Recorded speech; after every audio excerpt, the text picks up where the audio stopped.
Okay, we're up to the Mishnah on Yudal and Amid Aleph. Just finished the Mishnah about Kohen Gadol, separated on Yom Kippur, 7 days. We left them in the Lishkas Vehedrin, and we're going to tell you everything that the Kohen Gadol does for the next 7 days. Now, the order, there was a pecking order of Kahanim who did the Avodah. There were 24 Mishmarim. We've mentioned this quite a few times. There were 24 Mishmarim, and each Mishmar had 6 Batei Avos. So each Mishmar approximately would work twice a year, 50 days in a lunar year, and 48 yet. And each one of the Batei Avos would work a day, and on Shabbos they would all work. The Kohen Gadol, however, can cut the line. If the Kohen Gadol wants to, during the year, whatever Kohen Gadol wants, he can cut the line. By and large, the Kohen Gadol brought every single day the Minchas Chavitin, that special Minchas Chavitin we spoke about, that was brought by the Kohen Gadol. But aside from that, it's mashma, he didn't have to do anything. However, during the 7 days before Yom Kippur, in order to get him to practice, he did a lot. And that's what the Mishnah is going to discuss today. What avodah did the Kohen Gadol do the 7 days before Yom Kippur? So we're up to Yud Dalet Amid Aleph. Says the Mishnah, Kol Shivas Hayomim, all the 7 days, Huzarik Es Hadam. He would go ahead and he would sprinkle the dam of the carbon oil shell tamid. The carbon tamid, he would go ahead and do this rika. Umakdes aktaris. He'd also burn the kataris, which is burnt in one in the morning and one in the evening on Mizbeach Hazav.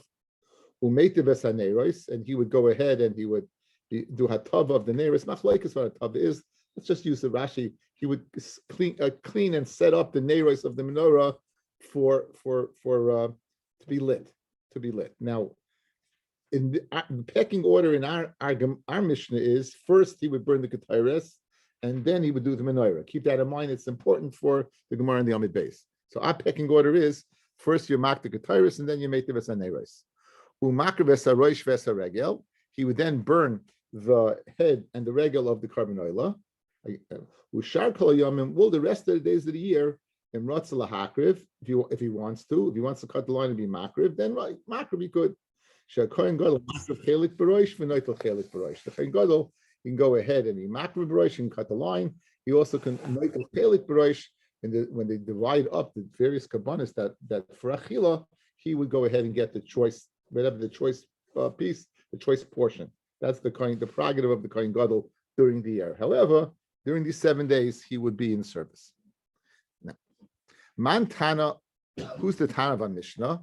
Rav Chisda, the like Rabbi Akiva, it's not like Rabbi Akiva, because of a very side point.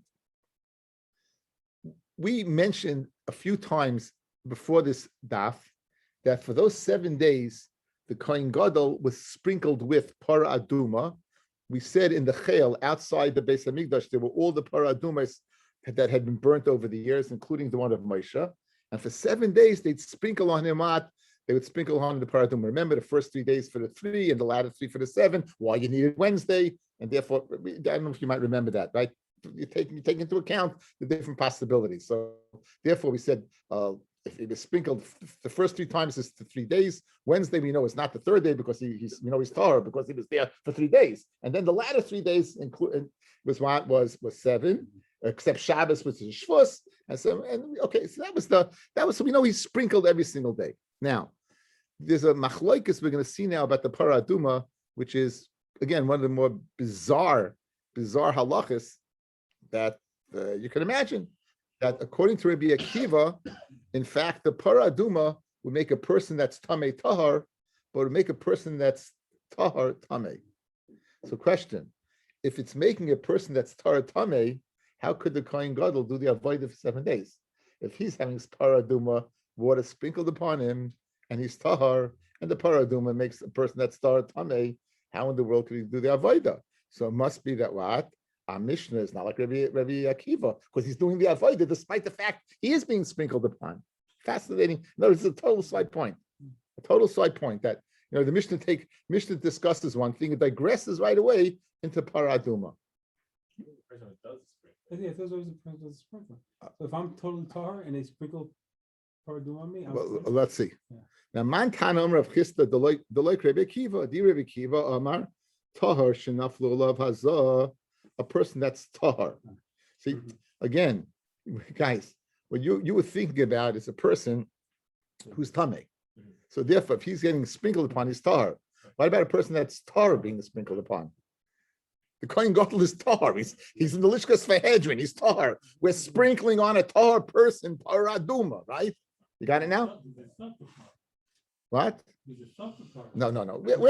He's not a suffix. We want to take into account, but we know for sure, but if he's going to have paraduma water upon him, it's going to be tummy. That's only a chashad. Ma'ila ba'alma. It's not a suffix. We don't have a suffix. We want to cover all bases. You don't have Avrami a vadai suffix over here, right? You want to cover all bases. We want to make sure, but it's not a you know for sure. It's a ma'ila ba'alma that we discussed earlier. So now Mantana Amar of Chisda, like Rabbi Akiva. Rabbi Akiva says the following: Amar tahar shenaflo alav hazah timasai. A person that's tahar that falls upon him a spritz of paraduma is tamei. So therefore, heichi avid avoda. How in the world would he be able to do the avoda? That's the kasha. Now the Gemara introduces, as it does, Rabbi Akiva. In other words, it first brings him in and then tells you who he is. But you know this already. Again, Rabbi says, guys, again, one more time. He has paraduma sprinkled upon him every single day. So we know he's tahar. Yet, if we're seeing if a tardik person has paraduma water sprinkled upon him, he's tamei. So how in the world can he do the avoda like Rabbi Akiva? So it must be not like Rabbi Akiva. Now let's meet Rabbi Akiva, the Tanya. V'hiza hatar ala tamei. It says, and the person that's tahar sprinkles on the person that's tamei in pashas chukas. Ala tamei tahar, right? On a person that's tamei, he's tahar. V'ala tar tamei. But if he sprinkles on a person that is tar, it's tamei. Now it should say v'hiza tamei alav, guys. It says v'hiza tar alav. Why does that have to say v'hiza al tamei? To make the diak that what dafka if what he's tamei, he's tar. But if he's tar, then he's tamei. Did Rabbi Akiva? The chachamim oimrim ein avarim alalu oimrim ela bidvarim hamikablim tuma. This is only spoken about something that can be mikabel tuma. Okay, what does that mean? Speak. What is Chacham talking about? That means something that's makabel tumah. Let's see Rashi. It says Rashi. The word alatame does not come to tell me that. It comes to tell me the following: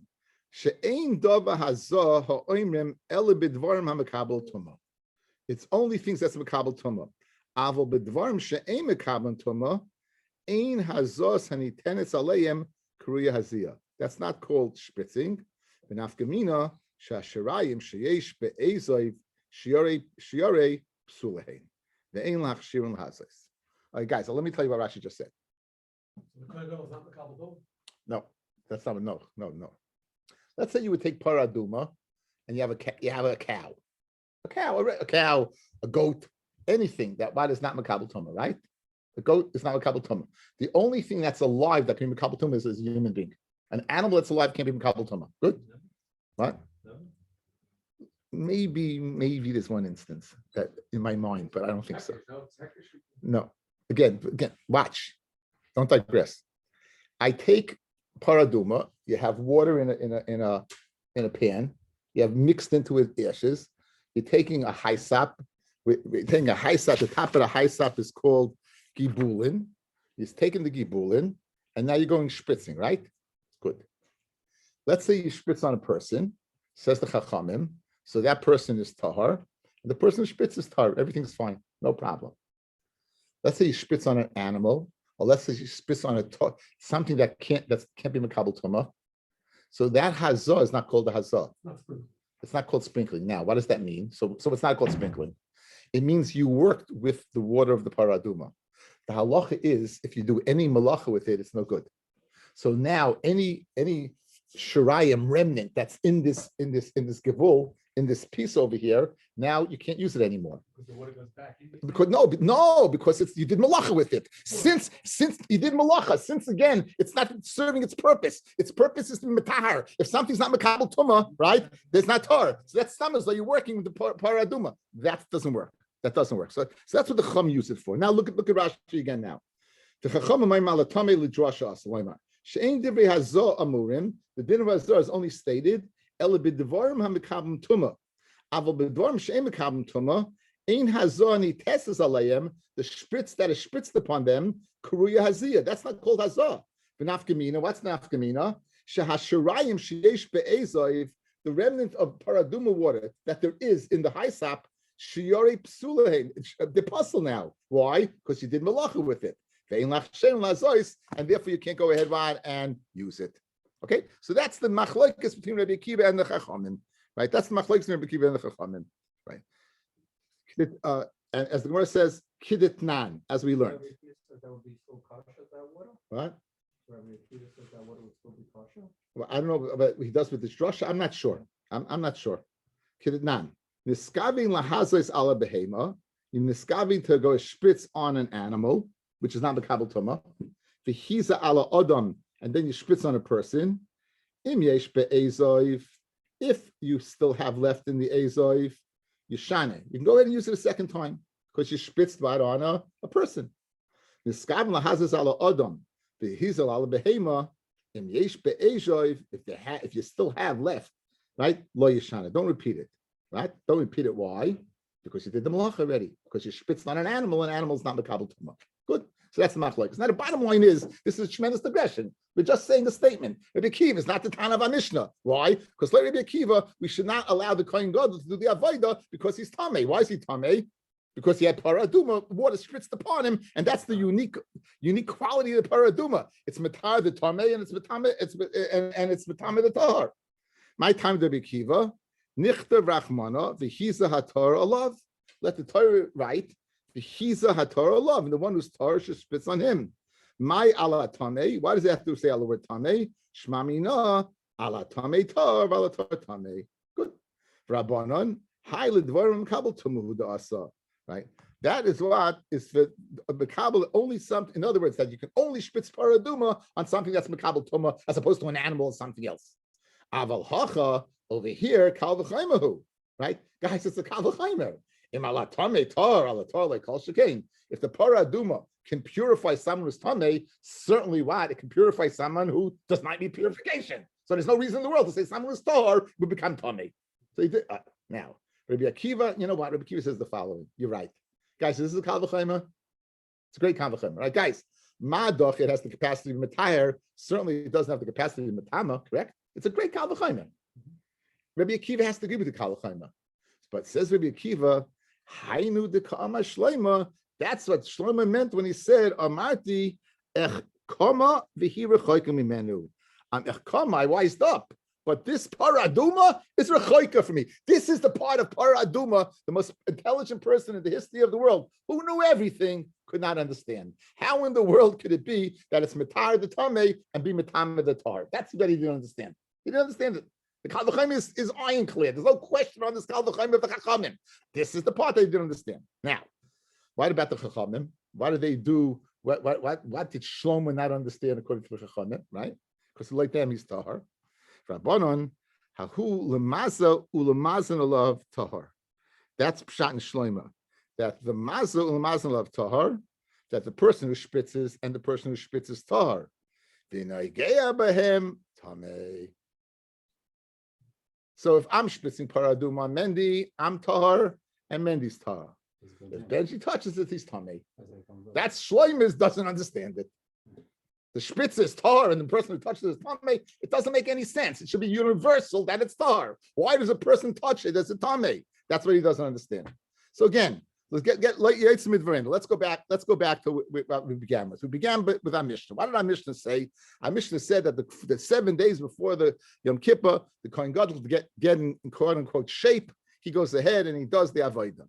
Says the Gemara, it can't be according to Rabbi Akiva, because lo Rabbi Akiva, since those 7 days he's having paraduma water spritzed upon him, he would not be able to do the avodah because like Rabbi Meir, like Rabbi Akiva, if a person is tahar and he has paraduma spritzed upon him, he becomes tamei, and that's Shlomo is what Shlomo didn't understand. Amati echkom right the hirachayim imeni.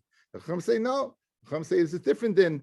The special din that the tar that if a person's tar and gets spritzed upon by the paraduma. That if the person is not makabel tuma, not the person or the thing you spritz upon is not something that makabel tuma, then the leftover is considered having worked, and therefore it's not kosher for paraduma. That's all we said so far. Okay. Now, Fred the Gemara. Maybe the shrit is with the too much neither, too much makes. When he goes to the mikveh at night, it's a shemesh. He goes to mikveh. When's he getting spritzed? During the day. Okay, so Benji has a workaround. If you spritz upon him during the day, after he does the avodah, right, and then he's going to go to the mikveh, and then as long as it's Erev Shemesh, so he started the next morning, it's going to give you another teretz. Very good. Another teretz.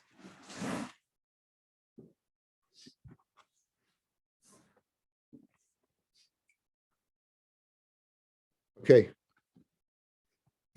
Umaze tahor, Fred the Gemara kasha, and the one who spitzes is he tahor, vaksiv, umaze me'anida yichabes begadav, and the person who spitzes the meinida means what, the paraduma, and a person spitzes the paraduma yichabes begadav, he should wash his clothing. That's mashmi's tameh. So you just told me the spritza and the spritzi are both tahor, right? Why do you have to wash the clothes? Obviously, because he's tameh. So that's the kasha. And for the Gemara, it's a lashon Aaron. It's a lashon of chabis begadim. It's a lashon he's tameh. It's tamis begadim. Says the Gemara, my maza nageya. Maza does not mean spritz. It means what? Touching. So both spritz and spritzi are tar. The one who touches is tameh, and that the Chacham said is Shloim's problem. I vaksiv maza vaksiv nageya. It says in Yutes Chaf Aleph. I don't have a chumash, of course. You have a bamidbar, anything there? Okay. Anyway, it says in you have one there. Great. Thanks. Thank you. Must be football season.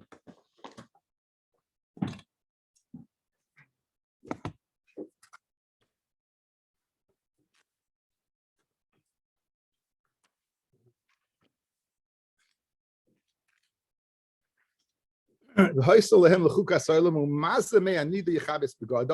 one who sprinkles the meinida should wash his clothing.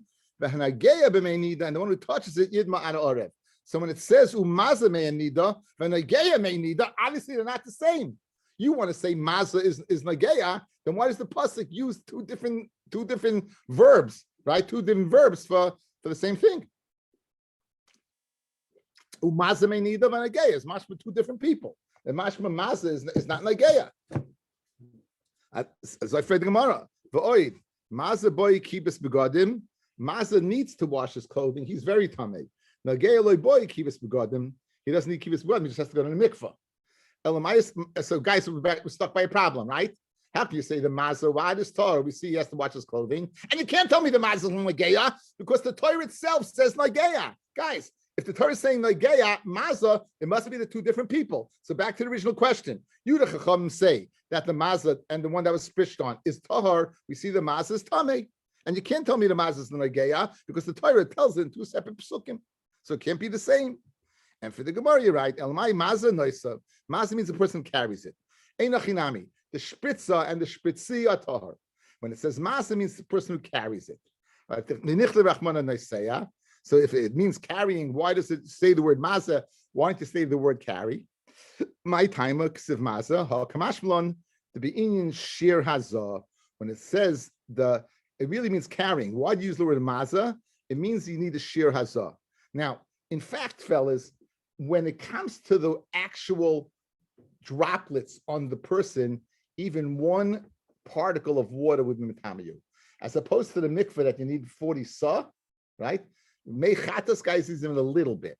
So what do you mean need the shear? It means the kli needs a shear. In other words, not what you're touched with, but where you're taking the height, the azle from. In the water, there's a shear, and we'll see what the shear is right now.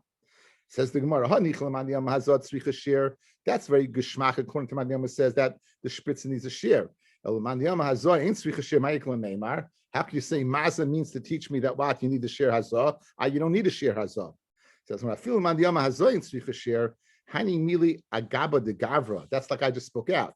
When it says it doesn't need a shear, that means on the water that hits the individual. Hitting the individual is even a minute amount. Al b'mana in the kli where you're taking the haisap and dipping it into tzricha shear. That you do need a shear, and that's what the lashon of maza teaches me. We're speaking about Thomas Neusser, the one who carries it. Why do you use lashon maza to teach me that what? That a person who goes ahead makes the paraduma water, you need to share in the kli. What's the shear in the vessel that you should be able to put the haisap in fazah?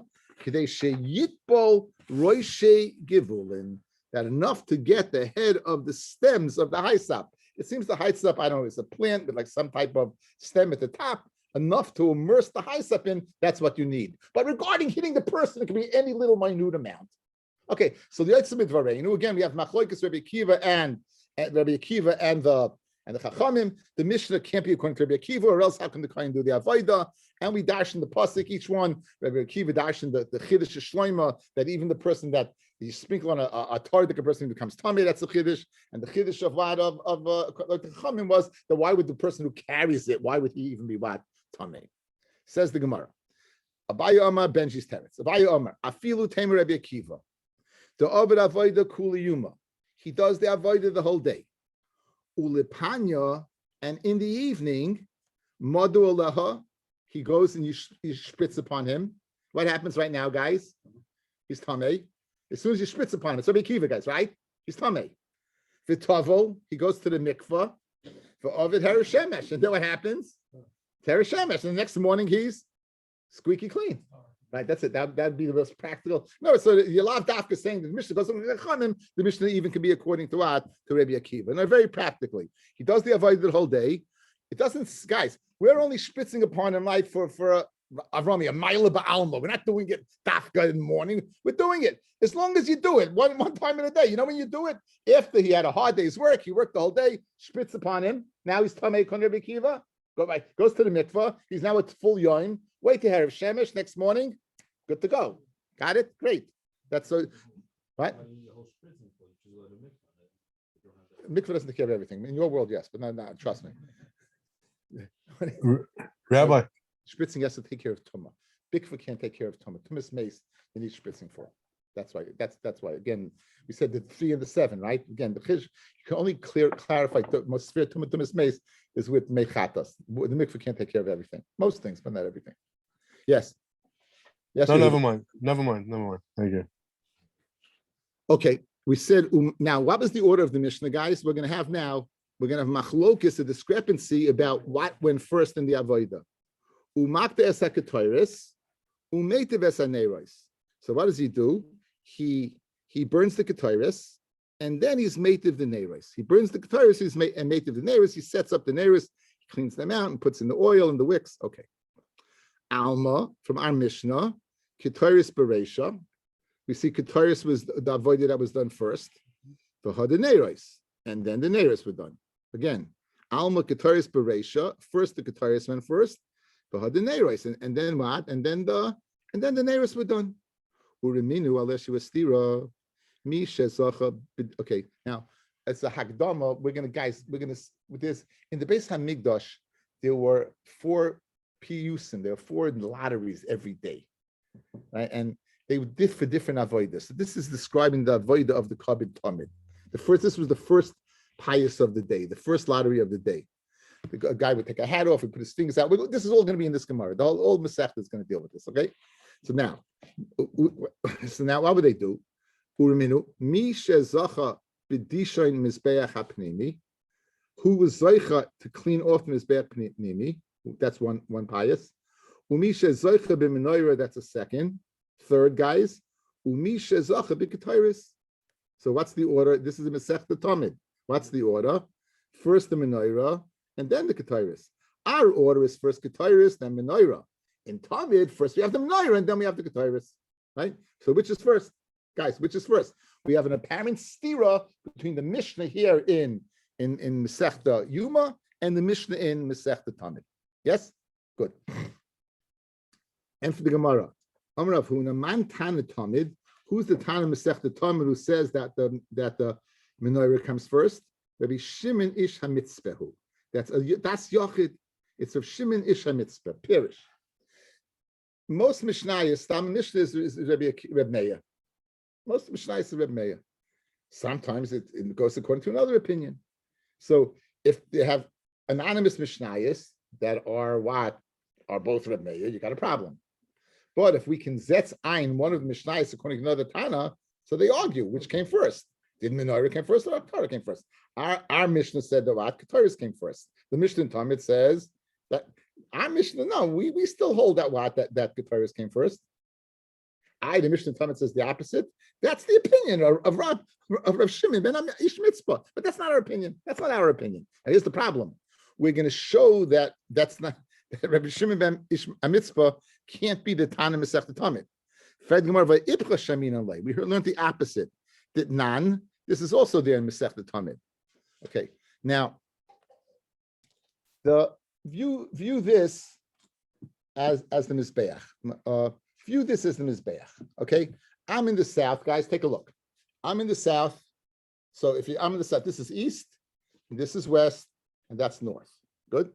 So this is northeast, and this is southwest. Right? I'm south, going towards Avrami is north. That Avrami is east, and this is west. So if you're sprinkling, where would you spritz the oila? Now you didn't do it on all four corners. You did shtayim shein arba.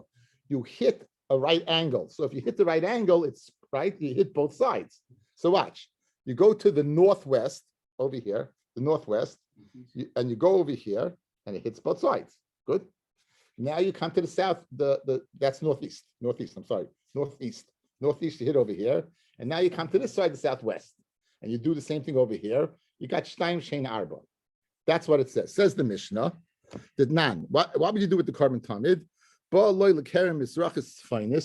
kohen would come to the northeast side, and you put there. My Rabbi is the he then come to the southwest side, and my Rabbi and you put on the southwest corner. So you're hitting the two corners, and by hitting the two corners, if you hit the corner, the point, it's considered you get both. Shtayim, 2 matanis of blood, shehin arba, which are 4. Right? Two which are 4. It works out. Vitani Allah, and we learned that's the Mishnah in Talmud, guys. Vitani Allah, Rav Shimon Ish Mitzpah says, no. Mishanim b'Talmud. You change the Talmud from every other carbon oil. Mizrach is tzfainis. You go to the northeast. Noisim Mizrach is tzfaina. That you do northeast the same way. However, Ma'aravish droimis, when you come to the southwest, Noisim Ma'arava, first you put on the total west side. V'yakach noisim droima, and then you put on the south side. So really, you're doing 3 matanos. You're doing 2 in the northeast, and you're doing 1 and 2 in the southwest. You're not hitting the perpendicular side of the southwest. You're doing the west side and the south side. So you see, he can't be the Tana of the Mishnah and Talmud that says, no, you only do 2. Guys, one more time. We have a problem. What's our problem? Our Mishnah says first you do the Ketairis and then you do the Menorah. The Mishnah in Summit says first you do Menorah and then you do the Ketairis. Right? That we answered that Mishnah in Talmud goes according to what Rabbi Shimon ben Mitzpah. We got a problem because we have another Mishnah in Talmud that doesn't go. So Mistoma, if that doesn't go, no Mishnah goes according in Masechta Talmud to be consistent throughout. Now, how do you know that other Mishnah doesn't go according to him? How do you know that other Mishnah doesn't go according to him? Here's the reason. Guys, look at this. Again, according to us, you're doing one side and another side. You're doing Shtayim Shein Arba, and you're getting both sides. According to Rav Shimon, here's what you did. Here you did 1, and over here you did 1, 2. But the Mishnah there says you did only 2, not 1, 2, 1. So therefore, the Mishnah can't be according to Rav Shimon Mitzvah. So that's the problem. Ella Amar Yochanan Man Tana say the Yuma. So switch it around. You know who's the Tana in our Masechta, guys? We switch it around. It's the same teretz. We're just playing with names, right? The same teretz. In other words, it's 2 Tanoim with 2 different Mishnayos. Who's the Tana in say the Yuma that says first the Ketairis and then the Menorah? That's Rav Shimon Ish Mitzpahu. Okay, and that's and the Mishnah in Talmud is another Tana. And Mishnah in Tana is another Tana. So guys, good so far? Guys, well, so good. Okay, now for Rami say the Yuma. Rabbi, but isn't there 2 parts of the Hatavas and Eres? So why can't you say one is talking about by the 2 and one's talking about the 5 with the Ketairis in the middle? Okay, Gemara's going to give you teretz. Excellent, Yehuda. Excellent. Gemara's going to give that teretz. Now, Rami says the Gemara, Man Tana say the Yuma. Who's the Tana of say the Yuma? is Rav Shimon Ish HaMitzvah. Now, when Rami say the Yoma, I say the Yoma. In Masechta Yoma itself, without going to Masechta Tamid, I still have a stira. What's that? What's that stira? The Nan. Pius Hasheni, the second lottery. Pius Hasheni, the second lottery. Mi Shoichet, who would shecht. Mi Zoyrek, who would do Zrika. Mi Medashim Mizbeach HaPnimi, who would go ahead and clean off the golden Mizbeach. Mi Medashin is HaMenoira, who would go ahead and clean out the Menoira. Umi Mala Evarim Lakeves, who would bring the Evarim up to the ramp. They bring the Evarim and put them on the ramp, right? So now, no Kataris yet, right? Now, Upayas Ashlishi, Chadoshim Likataris, Boy Vifisu. Those who never did Kataris before count and be part of the lottery.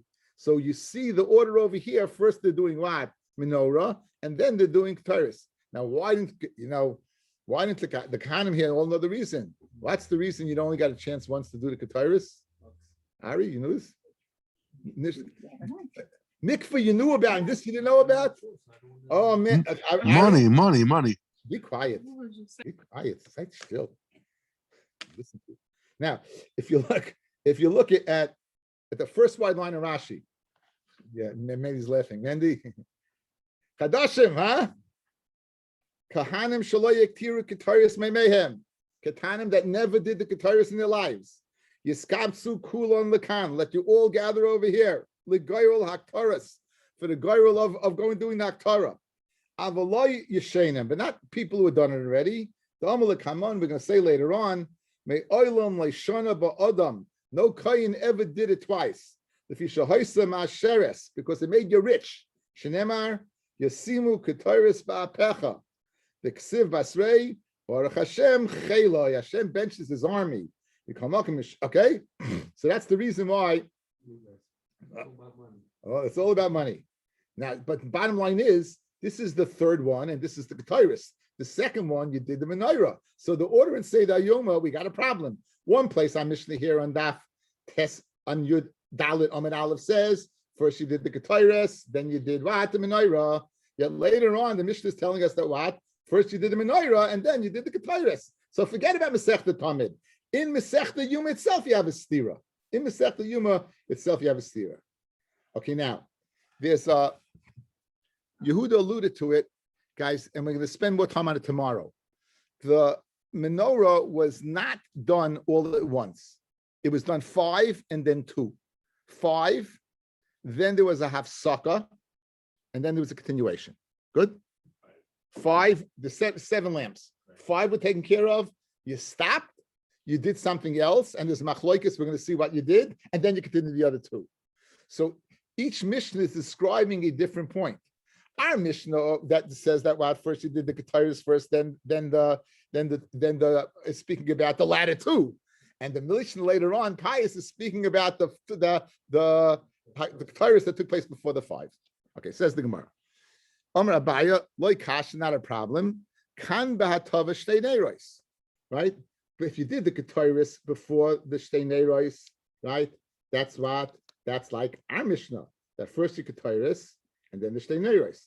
Kan b'hatavas chamesh neiros, and then the latter is speaking about the 5.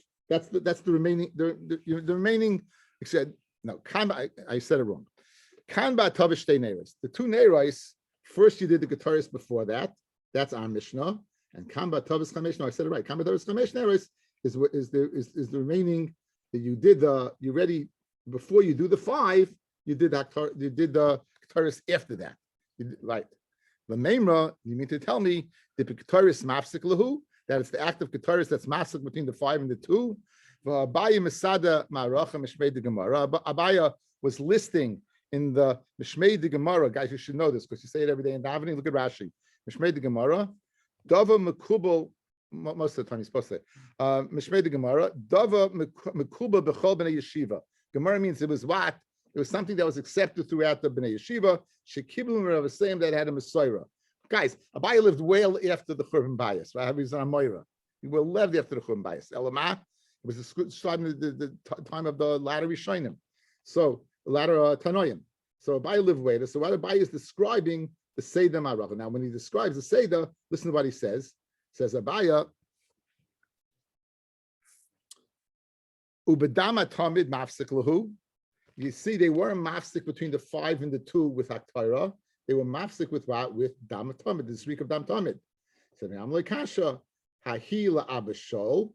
That Hafsak is according to Abashol and Hol Rabbanon. And the other one's according to Rabbanon. The Tanya. You shouldn't go ahead and be native the neighbors, clean up the neighbors, and then burn the Getiris. You're mafsik and then you do the neighbors. Shalom no, native, you take care of all 7, and afterwards what you'll be maktir. I'll pick it up here tomorrow. Thank you. You're welcome.